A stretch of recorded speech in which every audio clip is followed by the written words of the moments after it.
जो मेरी पहली गाड़ी थी यूएस में मैंने टेस्ला चलाई थी।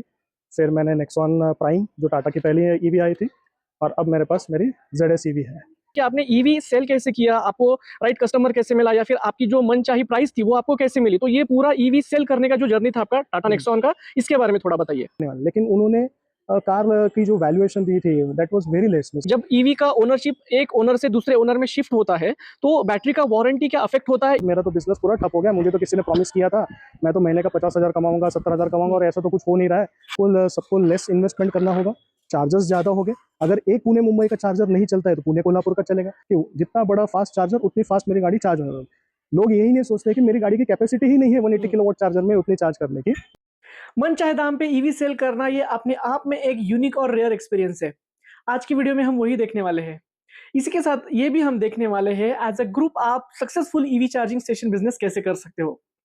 दोस्तों, इस चैनल पे हम EV related trusted information share करते हैं। अगर आप भी ईवी में इंटरेस्टेड हो इस चैनल को जरूर सब्सक्राइब कीजिए। हेलो एवरीवन, मेरा नाम गौरव राठौड़ है। मैं पुणे से हूँ।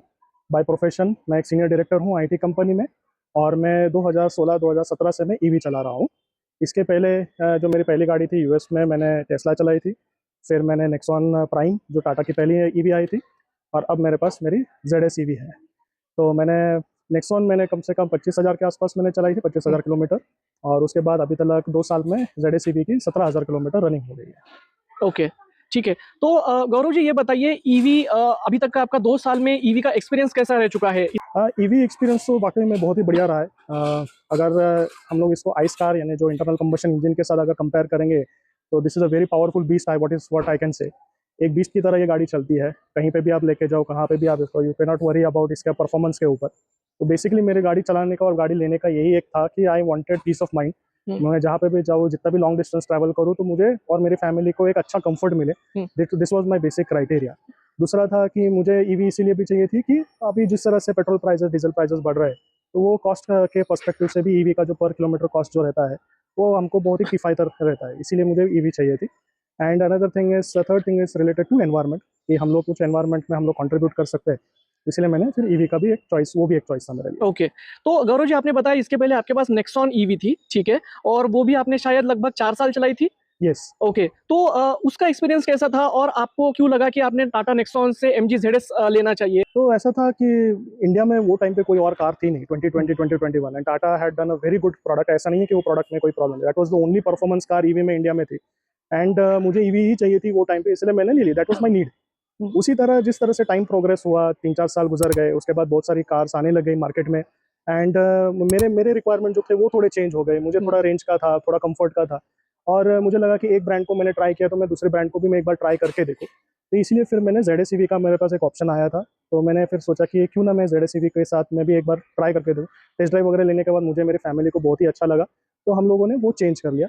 और दूसरा एक था कि हमको जो रेंज का, जो नेक्सॉन प्राइम जो था, जो फर्स्ट वर्जन का, उसकी 30 किलोवाट आवर बैटरी थी और इसकी 50.3 थी किलोवाट। तो मेरा जो एक था, जो अभी जो मेरा यूसेज पैटर्न जो चेंज होने वाला था वीकली रन का, वो थोड़ा सा ज़्यादा होने वाला था। तो वो भी एक फैक्टर था कि मुझे एक कार ऐसी चाहिए ताकि मैं वीकली एक बार मैं उसको चार्ज कर सकूँ, and Sunday to Sunday drive करके मेरा वो सारा जो भी है ट्रैवलिंग का टाइम उसके अंदर वो चला है। तो नो डाउट कि this car is performing to that particular level. और ऐसा कोई मेजर कोई प्रॉब्लम नहीं था नेक्सॉन प्राइम के अंदर में कि मुझे वो कार से जाना था। इट वाज ओनली कि मेरा एक रिक्वायरमेंट चेंज हो गया, उसके वजह से this was during this time this car was the best in that. Right, right. तो गौरव जी डेफिनेटली आपने काफ़ी बहुत पहले नेक्सॉन ईवी लिया, तो आप डेफिनेटली ईवी अर्ली अडॉप्टर हो, ऐसा मैं आपको मान सकता हूँ। तो काफ़ी लोगों ने उस ड्यूरेशन में भी ईवी लिए थे जो आज अपग्रेड करने का भी सोच रहे हैं। तो आपकी उस जर्नी के बारे में बताइए कि आपने ईवी सेल कैसे किया, आपको राइट कस्टमर कैसे मिला, या फिर आपकी जो मनचाही प्राइस थी वो आपको कैसे मिली? तो ये पूरा ईवी सेल करने का जो जर्नी था आपका टाटा नेक्सॉन का, इसके बारे में थोड़ा बताइए। बेसिकली ऐसा था कि Nexon prime was the only car के, और जब मुझे वो कार बेचनी थी, दिस वाज 2 इयर्स बैक, 2022 के आसपास की ये बात है, 22-24 के आसपास। तो जब मैंने वो कार बेचने के लिए निकला तो I had started putting it into the group में मैंने पहली बार देखा कि भाई किसी को चाहिए होगा, बिकॉज मैं अपग्रेड कर रहा हूँ, मेरे कार इतनी रन हुई है, उसके अंदर में इतना सब कुछ हुआ है। तो उस हिसाब से मैंने बताया था कि किसी को अगर चाहिए होगा तो हम अगर आपको लेनी है तो ले सकते हैं। तो मैंने पुणे ग्रुप है, मुंबई ग्रुप है, इंडिया ग्रुप, जो महाराष्ट्र ग्रुप का हमारे व्हाट्सएप ग्रुप है, उसमें मैंने बताया था। लेकिन वो सब हुआ नहीं। तो फिर उसके बाद मैंने स्पिनी कार्स 24 करके जो थे, तब उन्होंने कुछ ईवी के स्पेसिफिक कुछ लॉन्च किया था कि हम लोग ईवी लेने वाले। लेकिन उन्होंने कार की जो वैल्यूएशन दी थी that was very less as compare to what मैं इन पर्सन में भी या डीलर के पास में भी अगर मैं बेचने जाऊँ उसके कंपैरिजन में। But I know it is their business, उनके बिजनेस वो लेके वो रखने तो वाले नहीं, वो कहीं और बिजनेस हो, ऑब्वियसली मुझे पता था, लेकिन वो जो डिफरेंस ऑफ अमाउंट था वो बहुत ही ज़्यादा था। तो उसके बाद फिर मैंने जब MG ZS लेना था तब मैंने MG के साथ में भी किया, तभी भी वो वैल्यूएशन के अंदर पे वो बैठ नहीं रहा था। तब फिर मैंने जाके OLX के ऊपर मैंने ट्राई किया और पर्सनल लेवल पे मैंने फ्रेंड सर्कल में मैंने ज़्यादा ट्राई करना चालू किया कि भाई किसी को चाहिए होगी तो गाड़ी। ऐसा कुछ नहीं था हार्ड एंड फास्ट कि मुझे गाड़ी बेचनी थी तब जानना ही बेचूँ तब तक ये गाड़ी ले नहीं सकता हूँ, ऐसा कुछ था नहीं। तो मुझे तो गाड़ी दोनों दोनों भी चल रही थी। तब फिर मैंने OLX के ऊपर बेचा इसको और OLX के ऊपर बहुत अच्छा रिस्पॉन्स आया, कपल ऑफ फैमिलीज आए मेरे पास, फैमिली लोगों ने टेस्ट ड्राइव वगैरह ली और फाइनली एक फैमिली ने ही इसको फाइनलाइज किया। कोई ऐसा कोई पर्सनल ऐसा कोई बंदा नहीं था कि जिसको बस गाड़ी चलाने था, बिजनेस के लिए यूज़ करना, ऐसा नहीं। एक फैमिली आए, एक लड़का उसके डैड आए, दोनों आए और उन्होंने देखी ये गाड़ी और उनको वो पसंद आ गई। तो इस तरह से I think OLX was the best platform जहाँ पे आप अच्छी तरह से आपको भी पता है कि आपकी गाड़ी किसके पास जा रही है, कौन आपकी गाड़ी ले रहा है, और डॉक्यूमेंटेशन और ये सब कुछ स्मूथली आपको एजेंट के साथ अगर काम कर लेते हो तो ये डॉक्यूमेंटेशन प्रोसेस भी एकदम स्मूथली वो ट्रांसफर हो जाता है। तो ओके ये था मेरा एक्सपीरियंस नेक्सॉन ईवी को सेल आउट करने का ऑन ऑनलाइन प्लेटफॉर्म। ओके। तो गौरव जी, ईवी के बारे में सबसे इंपॉर्टेंट फैक्टर तो ईवी की बैटरी होती है, ठीक है? तो जब ईवी का ओनरशिप एक ओनर से दूसरे ओनर में शिफ्ट होता है तो बैटरी का वारंटी क्या अफेक्ट होता है? इसके लिए क्या हमें टाटा डीलर से कॉन्टैक्ट करना पड़ेगा? ऐसा कुछ करने की जरूरत होती है या फिर इसकी जरूरत नहीं होती? नहीं देखो, टाटा डीलर ये स्कीम जो आई है वो अभी आई है कि आपको बैटरी के ऊपर अनलिमिटेड वारंटी वगैरह मिलती है, आपको इतने इतने किलोमीटर के लिए वारंटी मिलती है if you are the first owner. वो टाइम पे ऐसी कोई स्कीम्स वगैरह थी नहीं, तो ऐसा कोई प्रॉब्लम था नहीं कि मुझे बैटरी का कुछ है। मैंने ही खुद ने एक्सटेंडेड वारंटी लेके रखी थी 5 इयर्स, जो ऑटोमेटिकली न्यू ओनर जिसने सेकंड ओनर जो था Okay. उनके ऊपर ऑटोमेटिकली वो ट्रांसफर हो गया। उसमें टाटा का कोई ऑप्शंस और कोई कोई ऐसा कोई प्रॉब्लम नहीं हुआ कि ये ओनरशिप ट्रांसफर नहीं हो सकता है। उसके बाद जो भी कुछ स्पेयर पार्ट वगैरह का जो रहता है वो तो ऑब्वियसली जो भी वेयर एंड टेयर होगा वो तो वो जो न्यू ओनर है उन्होंने वो करना, लेकिन ऐसा कोई बैटरी वारंटी, मोटर वारंटी के ऊपर ऐसा कोई टाटा ने वगैरह ऐसा कोई प्रॉब्लम वगैरह दिया नहीं, क्योंकि वो टाइम पे ऐसी कोई स्कीम ही नहीं थी कि बैटरी एज अ सर्विस या फिर बैटरी के ऊपर अनलिमिटेड किलोमीटर की वारंटी देते हैं with star sign terms and Right. Condition, तो ऐसा कोई था नहीं कभी। ओके, ठीक है।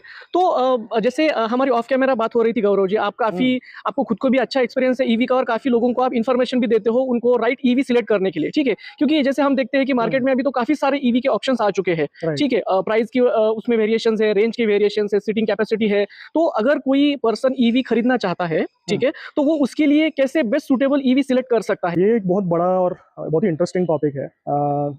अभी ऐसा हो गया कि बहुत सारी डिस्पैरिटी हो गई है मार्केट के अंदर में। डिस्पैरिटी इन द सेंस कि किसी के पास पैसे है और वो छोटी गाड़ी लेना चाहता है, किसी के पास पैसे नहीं है लेकिन वो बड़ी गाड़ी लेना चाहता है।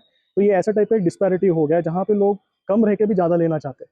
तो आई थिंक ईवी के अंदर में हमने ये नहीं करना चाहिए। ईवी के अंदर हमने गाड़ी को एक पॉइंट ए से पॉइंट बी जाने तक का एक साधन की तरह हम लोग इसको सोचना चाहिए। Once in a while, once in a month आपका अगर कैसा यूसेज है, जैसे जैसे मेरा usage most of 90% of the time is office, home usage, ये सब चीज़ों में मेरी गाड़ी का यूसेज होता है। कोई ऐसे बिजनेसमैन रहते हैं जिनकी साइट्स दूर दूर होते हैं, जिनको एवरीडे 100 किलोमीटर्स उनको ट्रैवल करना पड़ता है, तो उनका जो है यूसेज वो डिफरेंट है। और कोई लोग हैं जो कैब में सर्विसेज में ज़्यादा अपनी गाड़ी को सोच रहे हैं कि एज अ बिजनेस पर्सपेक्टिव, तो उनका पर्सपेक्टिव ही डिफरेंट है, तो उनको उनके लिए वो गाड़ी लेना अलग अलग टाइप का गाड़ी उनको चाहिए।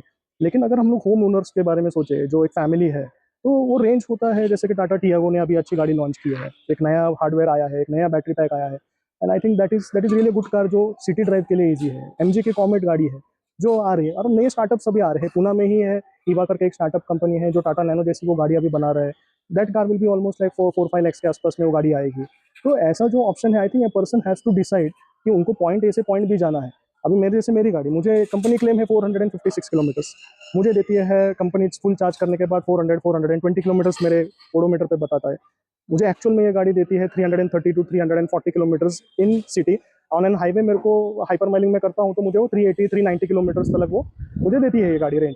तो it is based on my usage pattern कि मुझे कौन सी गाड़ी चाहिए। जैसे मैंने मेरा बताया कि मुझे हफ्ते में एक बार ही चार्जिंग करना है। I don't want to get into everyday charging का इसमें।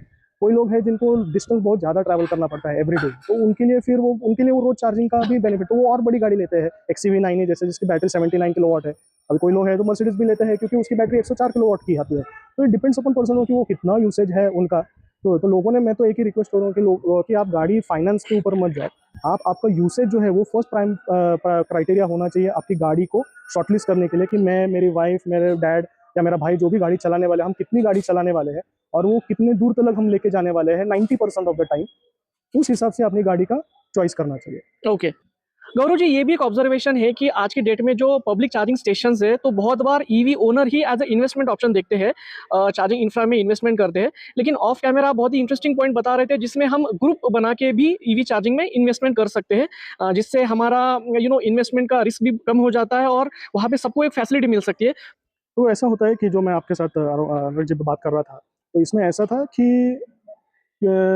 एक पर्सनल लेवल पे, जैसे कि मैं हूँ, मुझे लगता है कि चार्जिंग स्टेशन का बिजनेस बहुत ही बढ़िया जा रहा है, तो मैं भी एक चार्जर डाल देता हूँ और मैं देखता हूँ कि चलो एक फॉर एन एग्जांपल हम लेते हैं कि पुणे टू कोल्हापुर का एक हाईवे है, उसके ऊपर मैं जाके देखता हूँ, अरे यार यहाँ पे 8-10 चार्जर लगे हुए हैं और बहुत सारी गाड़ियाँ आ रही है, इसलिए मेरे पास आज है पैसा, तो मैंने समझो एक चार्जर मैंने लगा दिया। मैंने बिल्कुल सोचा नहीं, मैं ये सोच रहा हूँ कि वो 10 चार्जर पे आ रही है गाड़ी, तो मेरे चार्जर पे भी वो गाड़ी आएंगी। मैंने जाके लगा दिया 60 किलोवाट का चार्जर और मेरे आजू बाजू में है 180 किलोवाट के चार्जर्स। अभी का एक नॉर्मल कॉमन सेंस हो जाता है लोगों को कि जितना बड़ा फास्ट चार्जर उतनी फास्ट मेरी गाड़ी चार्ज होने लगी। लोग यही नहीं सोचते कि मेरी गाड़ी की कैपेसिटी ही नहीं है 180 किलोवाट चार्जर में उतनी चार्ज करने की, तो फिर मैं वो चार्जर यूज करके, जिसका वो चार्जर उसके लिए वो लॉस हो रहा है कि 1 घंटे में 180 यूनिट्स का वो बेच सकता था, वहाँ पे एक छोटी सी गाड़ी आ गई जो सिर्फ 30-40 किलोवाट ही वो चार्ज कर पा रही है। ये सारा बेसिक बैकएंड में एक एनालिसिस और थॉट प्रोसेस होता है एक चार्जिंग स्टेशन के बारे में, क्या है, क्या होने वाला है, क्या नहीं। लोगों में ये रहता है जो चार्जर वगैरह लगाते हैं कि नहीं यार आ रहा है गाड़ी तो चार्ज होना चाहिए, तो इससे क्या होता है कि वो पर्सन को बिजनेस मिलता नहीं है और फिर वो हाथ के ऊपर हाथ रख के धरे रह जाते हैं कि कुछ चार्जर चल नहीं रहा है और मेरा तो बिजनेस पूरा ठप हो गया, मुझे तो किसी ने प्रॉमिस किया था मैं तो महीने का 50,000 कमाऊंगा, 70,000 कमाऊंगा और ऐसा तो कुछ हो नहीं रहा है। और उसमें क्या होता है, सब जगह से वो नेगेटिव फीडबैक आता है कि अरे ये तो बिजनेस बहुत लॉस का है। तो इसी को हमको रिड्यूस करने के लिए अगर हम एक कम्युनिटी जैसे हम लोग का है, ईवी कम्युनिटी है, तो उस ईवी कम्युनिटी में समझो 4 लोग हैं, 5 लोग हैं, अगर वो 5 लोग भी अगर साथ में आते और अपना एक चार्जर का अगर उनके पास इन्वेस्टमेंट का उनके पास है रेडीनेस, तो उन्होंने 500 लोगों ने मिलके ऐसे लोकेशंस फाइंड आउट करने चाहिए कि जैसे कि हम दोनों हैं जो हम लोग हमेशा पुणे मुंबई जाते हैं, तो हम लोग के पुणे मुंबई रूट पे एक चार्जर लगाएंगे ताकि हमारा ही चार्जर हम लोग हमारी गाड़ी वहीं पे चार्ज करेंगे। कोई है बोलते कि नहीं हम लोग यहाँ से पुणे टू कोल्हापुर जाते हैं, तो पुणे कोल्हापुर में हम लोग ने एक चार्जर इस तरफ एक चार्जर इस तरफ लगा दिया, हमारा आते जाते हम लोग हमारा ही चार्जर यूज़ करेंगे। तो इससे क्या होगा, जो डिस्ट्रीब्यूशन है पैसों का वो उस ग्रुप के अंदर में कम होगा, सबको लेस इन्वेस्टमेंट करना होगा, चार्जर्स ज़्यादा हो गए। अगर एक पुणे मुंबई का चार्जर नहीं चलता है तो पुणे कोल्हापुर का चलेगा, पुणे कोल्हापुर का नहीं चलता है तो पुणे गोवा का चलेगा चार्जर, पुणे गोवा का नहीं चलता तो पुणे सोलापुर के हाईवे के ऊपर का चार्जर चलेगा। एज अ कम्युनिटी अगर तुमने ये 5-6 चार्जर्स अलग अलग हाईवे पे लगाए होंगे तो ये तुमको कहीं ना कहीं से तुमको वो एवरेज आउट करने के लिए वो रिटर्न दे सकता है। तो इससे क्या होगा कि इसलिए मैं बोलता हूँ कि कम्युनिटी में लगाओ इंडिविजुअली लगाने से अच्छा। तो इससे क्या होगा कि आपका रिस्क एपेटाइट जो अगर होगा तो वेल एंड गुड, बट अगर रिस्क आपको ज़्यादा लेना नहीं है तो ग्रुप में जितना आप चार्जिंग स्टेशन लगाओगे उतना बेहतर होगा and you will have more charging station. यानी आपने कंपनी को कॉन्ट्रैक्ट दे दिया, आप एक चार्जर लोगे, वो बोलेंगे हाँ एक चार्जर है तो हम आपको 10-12 लाख में देंगे, और वही कंपनी के साथ आप अगर आप नेगोशिएट करोगे नहीं हमको 5 चार्जर लगाने, वही 12 लाख का चार्जर आपको 10 लाख में, क्यों? क्योंकि उनको क्वांटिटी में मिल रहा है बिजनेस, राइट। तो इसकी वजह से वो बेनिफिशियल है। एक एज अ ग्रुप आप अगर चार्जर्स लगाना चाहते हो that will be really be good. और अभी बहुत सारे सीपीओज है जो ऐसे ग्रुप एक्टिविटीज को प्रमोट करते हैं, they are ready to help ऐसे इन्वेस्टर्स लोगों को, वो आते हैं बात करते हैं, नेगोशिएट कर सकते हैं, they can build up those charging station for you. Okay, okay, definitely. तो गौरव जी, अगर ऐसे कोई हमारे व्यूअर्स में से कोई इंडिविजुअल या फिर ग्रुप हो जिनको इस मॉडल के बारे में थोड़ा इन्फॉर्मेशन चाहिए, तो आप उनको गाइड कर सकते हो क्या अगर वो रीच आउट करते हैं तो? यस श्योर, मैं हूँ यहाँ पे कम्युनिटी को हेल्प करने के लिए। With help of you I will be more than happy to have discussions with them. उनके साथ डिस्कशन कर सकते हैं, उनका प्रॉब्लम जान सकते हैं, क्या सोल्यूशन वो चाहते हैं, और हम लोग और जो कंपनीज जो है जो ये इस पर्टिकुलर फीचर इंप्लीमेंटेशन में अभी कुछ नई टेक्नोलॉजी के ऊपर वो लोग काम करते हैं, उन कंपनीज को भी लाके उन नई टेक्नोलॉजी के ऊपर भी हम लोग बात कर सकते हैं। If everything comes into that particular जो भी आपका बजट होगा उसके अंदर हम लोग को बिठा के हम लोग कर सकते हैं, तो by talking to various companies. Okay, okay, great. So thank you so much Gaurav ji, आपने काफ़ी अच्छा इन्फॉर्मेशन दिया जो एग्जिस्टिंग ईवी ओनर्स के लिए भी बेनिफिशियल रहेगा, और या फिर जो नए ईवी ओनर्स है जो ईवी खरीदने का सोच रहे हैं उनके लिए भी ये बेनिफिशियल रहेगा।